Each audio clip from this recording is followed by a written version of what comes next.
বাংলাদেশের বেশিরভাগ পাহাড়েই বাঁশের জঙ্গল রয়েছে। এই বাঁশগুলো আমাদের যে বাঁশগুলো ঘর বাড়ি তৈরিতে ব্যবহার করি আমরা, যে বাঁশ সেরকম নয়। এটা জঙ্গল টাইপের চিকন চিকন বাঁশ। এই বাঁশের জঙ্গলের মধ্যে দিয়ে ট্রেকিং করতে একদিকে যেমন সুবিধা রয়েছে, অন্যদিকে অসুবিধাও রয়েছে। সুবিধার কথা এই জন্যই বলছি, অন্যান্য পাহাড়ের যে লতা গুল্মের ভিতর দিয়ে ট্রেকিং করতে গেলে আপনাকে লতা গুল্ম কেটে কেটে তারপর উপরের দিকে উঠতে হয়, এবং লতা গুল্মগুলো অনেক ঘন হয়।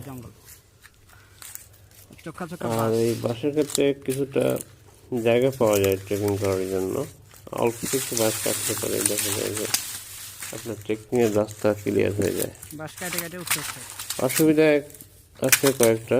এর মধ্যে প্রথম অসুবিধা হলো এই বাঁশের পাতাগুলো অনেক ধারালো হয়, যেটা আপনার গায়ে লাগলে চুলকায়। আর এর যে কঞ্চিগুলো, এটাও হুটহাট আপনার চোখে লাগতে পারে, গায়ে লাগতে পারে, আঁচড় দিবে।